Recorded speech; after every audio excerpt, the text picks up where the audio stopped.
How are y'all doing today? Yeah. It's Sunday.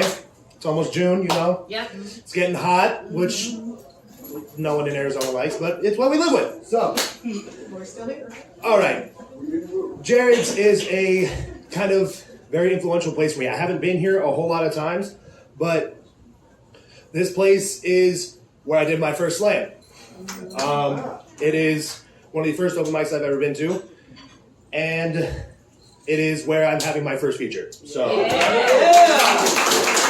to thank you all for being here. I want to thank Margot. You are beautiful. You are amazing. Thank you so much for giving me this chance. I know you're going to do me proud. I'll certainly try. I'm going to start off by doing something I've never done before, so another first. I'm going to just go off the cuff for you guys. Sound good? Oh, yeah. Stepping out of that comfort zone. Straight up. Oh. Today I heard a lot of people talking about loss. I heard a lot of people talking about times that they remember, times that they wish could have gone better, people that they miss, people that they've kicked to the curb, people that just didn't stick around. People like that have come into my life. People like that have left my life. I lost my grandmother a couple years back. One of the first women to ever teach me what unconditional love was. And in honoring her, I have learned to love myself. I learn from her how she sees me, even now. She watches over me. She gives me guidance. I find a dime on the street, I know that's her. She always picked up her lucky dimes. Whenever I find a parking spot right in front of wherever I'm trying to go, that's her telling me this is where I need to be. People leave. People stick around. I've got people that stuck around for me because I got epilepsy. I had a seizure a few months ago. Couldn't drive for 3 months because that's what the state law says. But that didn't keep me down because I got people around me who decided to stick the fuck around. They wanted me around. That's right. And these people, they're closer family than the ones I live down the street from. They take better care of me than the blood of the covenant is thicker than the water of the womb. That's the real quote, y'all. Yeah. Just so you know. Blood is thicker than water? That's bullshit. Blood of the covenant is thicker than the water of the womb. Those that choose to bleed for you are better than those who are just yours by bloodline.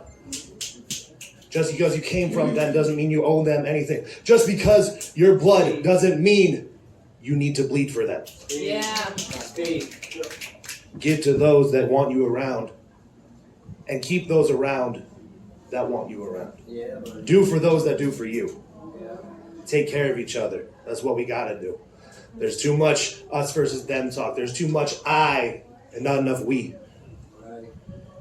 We are all here together for one purpose, and that is to share our truths. To spit what we gotta spit, to say what we need to say what we want to say, and hopefully touch people's hearts in that process. And I just want to be able to give people a voice that don't have the strength to do it themselves. Thank you.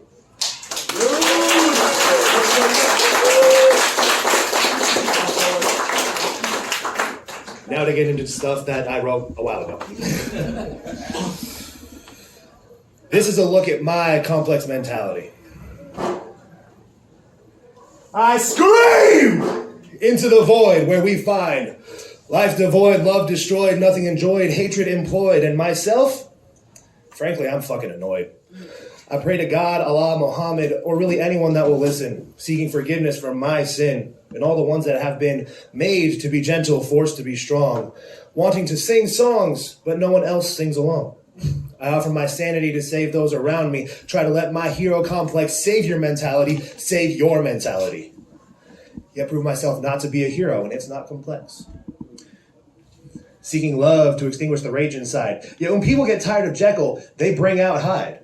When my trauma makes me forget, they tell me I lied. When my efforts fall short, they say I never tried. Now I'm standing here seeking to be bona fide in my ride or die lifestyle with the people by my side. My friends can see me, so why can't you? Because it's plain to see. Since day one, all I've ever meant to be. Because I'm simply Moose.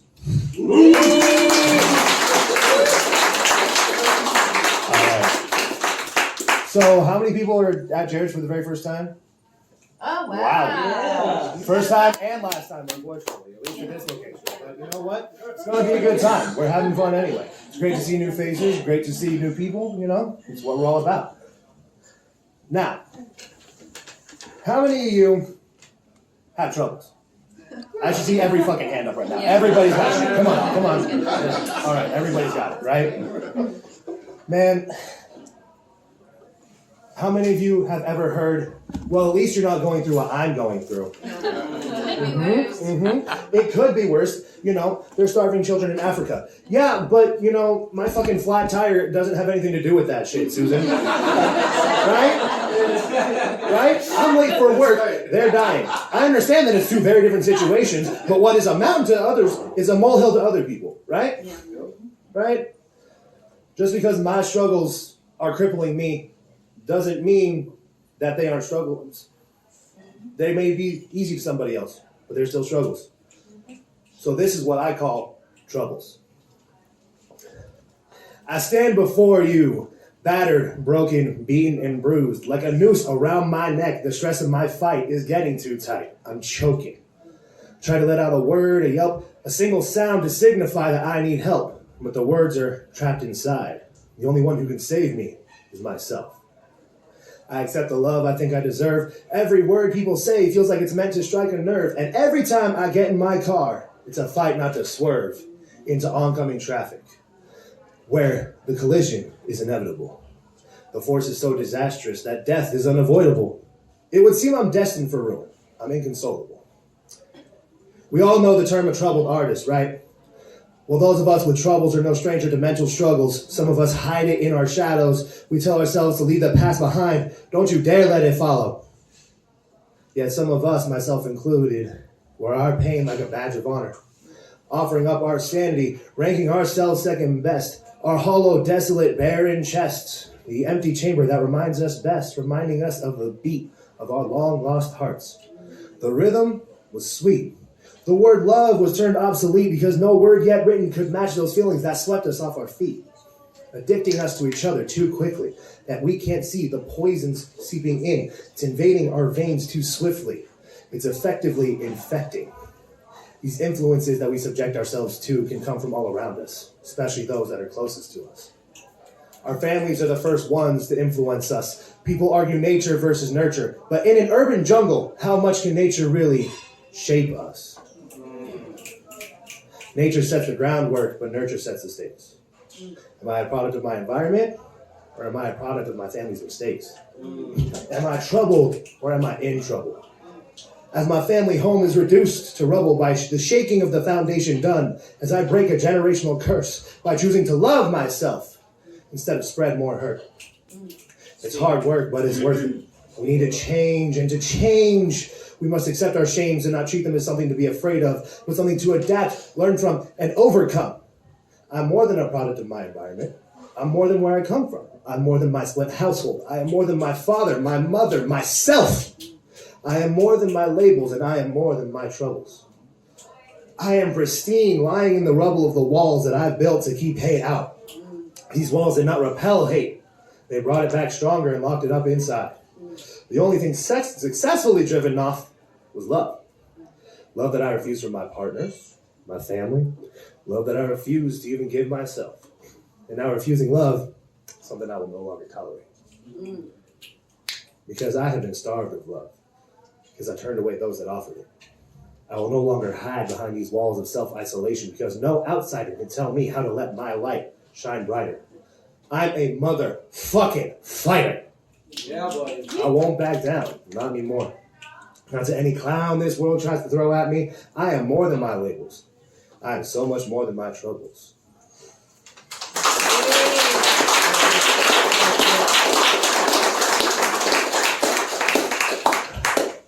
We feeling the vibe? We all doing good? Yeah. Good. Awesome. All right. Real quick, I'm gonna plug not even my own open mic, but y'all see the shirt I'm wearing? Yeah. It's a cool shirt, right? Yeah. It's for Infuse Open Mic, hosted by the one and only Jason Raleigh right back there. Raleigh, raise your hand for me. Raise your hand. Come on, come on. There you go. There you go. He's actually hosting that next Saturday And he's got all the info on where you can get this dope shirt. It fits. It's really comfy. It's really comfy, y'all. Like, it's super soft. Love it. But, yeah, I just wanted to brag about this dope shirt because I think it looks good on me. It does. It did. Fancy. You know, y'all, it's been a long couple months. It's been tough. I realized I'm scared of women.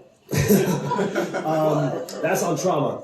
That's relationship trauma's a bitch, y'all. It's wisdom. Yeah. But you know, I'm learning to live with that. Because a lot of people have told me that, you know, I'm doing good working on myself. I'm using my voice to help people. I'm using my voice to make connections. I'm using my own voice to heal myself. And I'm realizing that I don't need to pay attention to all these Instagram models. I don't need to pay attention to all this, you know, all this stuff you see in tabloids, all these people that, you know, manicured and fake. So this is about resisting temptations of the past. This is called Siren Song. Your beck and call stuns me. The sparkle in your eyes astounding. Your life is something I yearn to protect. Your heart more precious than diamonds. Your eyes more vibrant than a starry night sky. Serenity is the only word to describe your voice. The serene hum as you beckon me closer, tempting me with your voice. Your presence alone is enough to leave me breathless. Your beauty had its grip on me one day long ago. The way you plague my memory leaves a mental fog hanging over my ability to process reality. You left your mark on me, and now time has stood the test of you and me. These songs are old to me, yet the allure has not faded with time. I sought love from those that offer lust. Now I seek lust from those that offer love. I have nearly become the very thing that could have destroyed me. Speak. I'm afraid of loving a woman again on the off chance that she leaves me ruined. One day, I'll look back and say, this was a youthful folly. But the truth is, at this point, the idea of love seems appalling. I just want to stop dying and once again start growing. Now I bind myself to the mast of my life's ship. Like Odysseus, I torment myself for the sake of letting the rest of me steer the course deafened by my strive for sanity. I fight your siren song, and I stay the course. Improving all the way, I'm fighting your temptation, and I'm loving my life, despite my romantic isolation.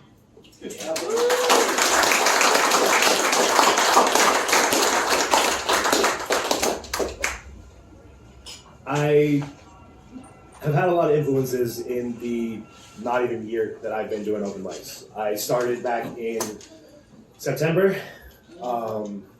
I started at home base, which unfortunately is no longer running at the moment, but you know, maybe one day it'll be back and we can see each other there. Now, I would love that. I would love all that. That's where I met Easy. It's where I met Lolly. It's where I met a lot of really wonderful people that have influenced me and helped me and encouraged me along my way in terms of my writing and how I have developed over these few short months. It feels like a lifetime ago, but it also feels like it started last week.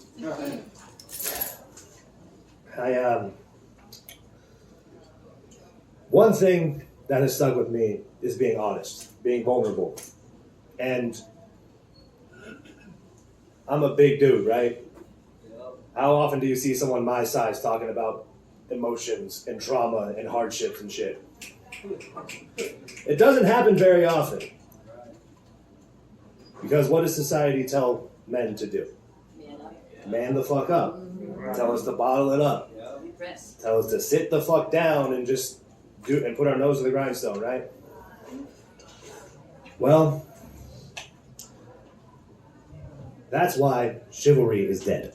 Dave Chappelle said, chivalry is dead and women killed it. If you ask me, this is a generalization based on the notion that women like bad boys, forcing the nice guys to finish last, which, if you're a gentleman, you finish last. Now, I'm not going to put this in contrast to any major event, because no one moment could pinpoint the downfall of the chivalrous nature of men. But I will acknowledge that there is some cause and effect. Society telling men to man the fuck up is a cause. Telling men that boys don't cry is another. I physically can't cry because of this, by the way. And when you're a theater kid, not being able to cry on command, fucking sucks. When you see men being vulnerable is viewed as weakness. When you see a man struggling to feed his kids because the mom ran out on him because he wasn't pleasing her, you look to the internet and find the comments blaming him because he was doing the best he could to provide for the family. None of this is to say that men have it harder than women. I was raised by my mom for the first 5 years of my life. Trust me, I get it. Women, y'all need more fucking money. Just saying. We know that we have privilege that women have never experienced. We live fear-free lives because we're seen as bigger threats, and as such, we're less likely targets. Less likely. I didn't say never. Because men are abused too. I'm an example of that. Men are sexually abused, and some say a man can't be raped by a woman. Bullshit. While untrue, men attack other men too. You look at statistics today and see that men are on top of the world professionally. And I agree we need to decrease that wage disparity. Women need more money. Again, y'all, just saying. But where would men be if we weren't breadwinning? Anyone? Bueller? Warmongering, fair. Yeah, we cause a lot of shit, I will say that. But, you know, in 2021, men were found 4 times as likely to commit suicide than women. I almost became a part of that statistic myself. That's why I have these tattoos. Yet men are expected to take their troubles on the chin. I can't do head injuries. I got epilepsy, bro. We're supposed to let it roll like water off a duck's back. Quite frankly, I find that to be whack. Boys being boys is seen as a childish act. You see a big stick on a hike and you want to play like it's a sword. Fuck yeah. That's the lizard brain right there. Right? Most of the world would want to put you in a psych ward for entertaining that. But boys being boys is a path to emotional freedom and release. We gotta let our inner children play. That's why when we see a chunk of ice, we want to smash it to pieces. Chuck it in some concrete. It's fucking fun. Men confide in each other the same way women do, but we don't bond over mimosas at brunch. We bond over beers and burgers for lunch. We fight our own gender stereotypes by going into therapy to get our minds right. We go to the gym to make the inside voices shut the fuck up for a minute. Or we write poetry. Trying to share our truth and perspective to lead up to a more understanding collective in this world. Yet the world looks on with cold, unfeeling eyes, tells us our feelings and our traumas are stories built upon lies. We're told to shut up. Men don't talk like that. So we seclude ourselves. We play the part. We try to be bad boys and shatter our own hearts until someone comes along trying to fix our broken parts. And when we finally feel safe, we tell ourselves it's fake. We tell ourselves it's fake and the world turns on us. Our troubles live on. And chivalry has sung its swan song. Chivalry is dead, and the men are dying with it. Ooh.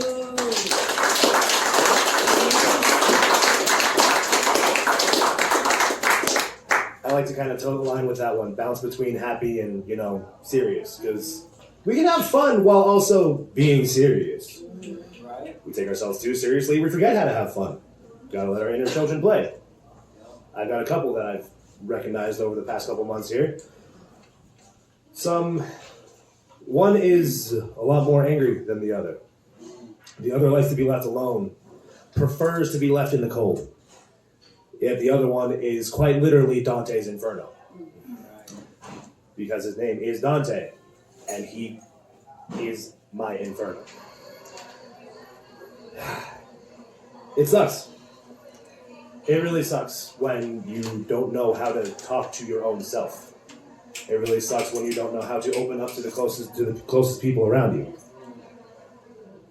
Everybody preaches, spread love, we're all in this together, yet the people at the fucking top, they're crying on their yacht about global warming? The fuck? What are they doing to help us? We gotta help each other out, man. It's like I said, we gotta see, if we want to see change, We need to make ourselves uncomfortable. We gotta challenge the status quo, right? That's what I'm doing here. I'm opening up. A bunch of people opened up today. I want to thank everybody here that has shared or is going to share. You know? Everybody pushes the limit in one way or another. It's beautiful to see. Because I come from California. Yeah, I'm one of the people that is taking over, and I'm the reason the housing prices are going up. I'm sorry, okay? I'm sorry. I take up a lot of space. But I come from California, and over there, it's a culture of hate. You know, my mom comes out to visit, and she says, everyone here is so nice. Everyone here is so friendly. They chat you up without even questioning it. They don't, like, look at you funny. Because LA's a fucking shithole. In LA, you show love by roasting each other.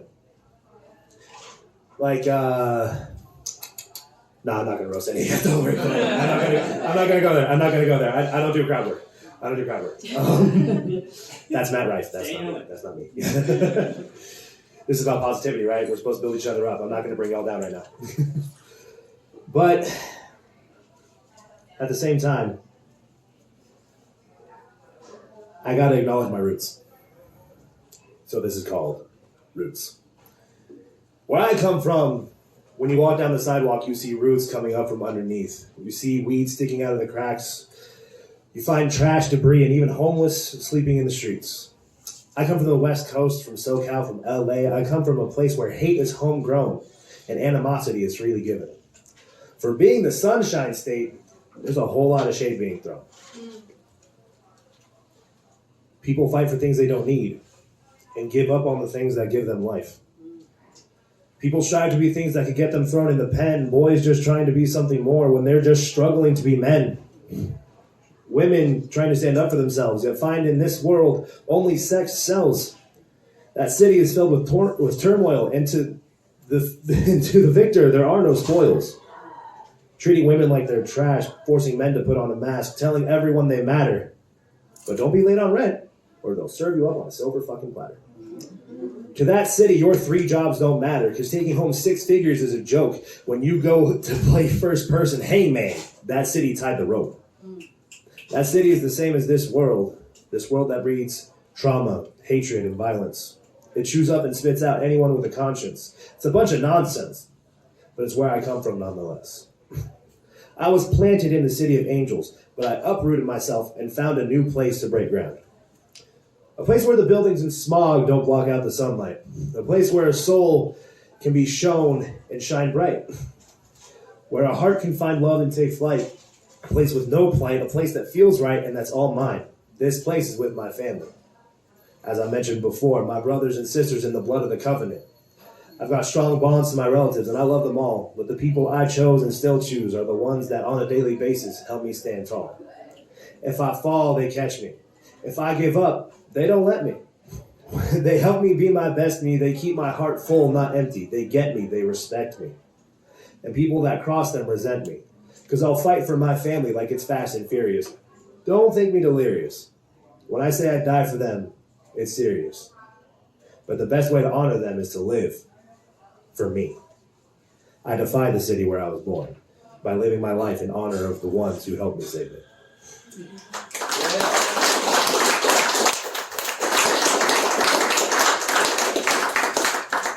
I just want to say special thanks to all of you for being here. This is a very big day for me. I've been looking forward to it since the slam.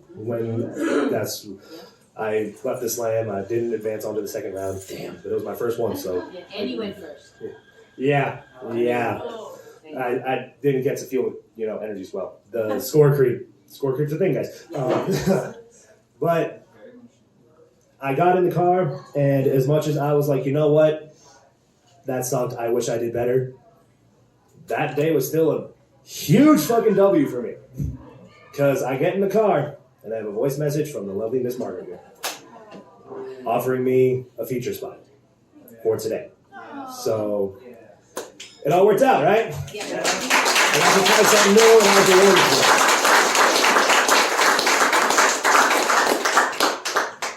I owe a lot of this to, well, I was going to say the people that got me here, but ultimately the person that got me here is me. Yep. So That's right. I ain't gonna, a little self-brag. Thank yourself. Yeah.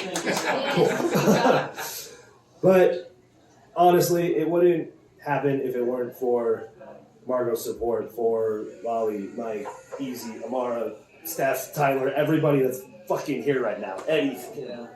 Love all you guys. All of you. You all have a very special place in my heart right now. So, thank you.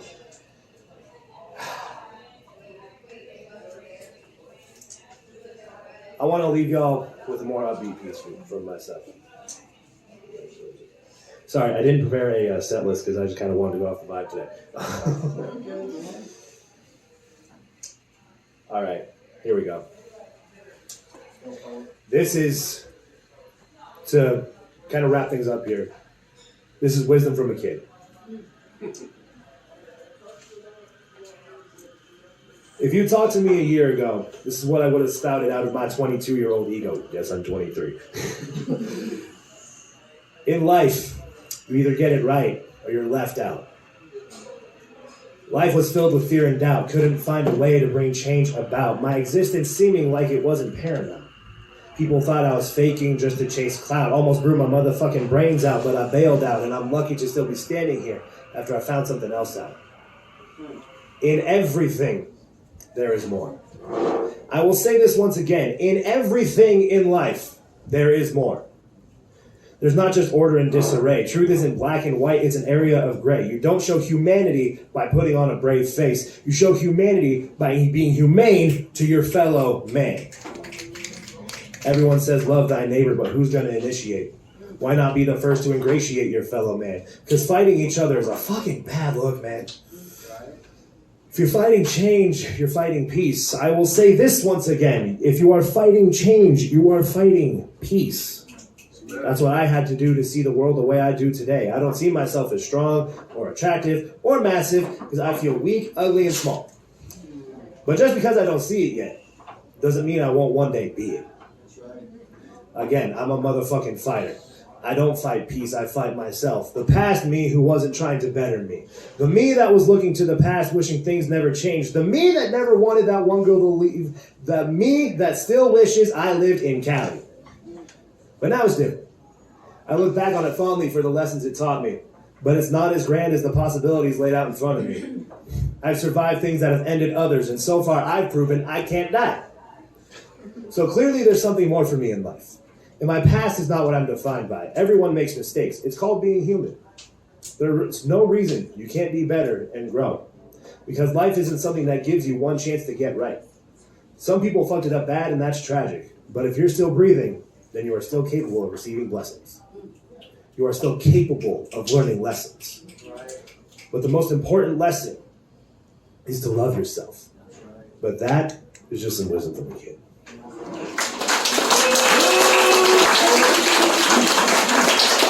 Thank you all so much. I really appreciate it. I really love you.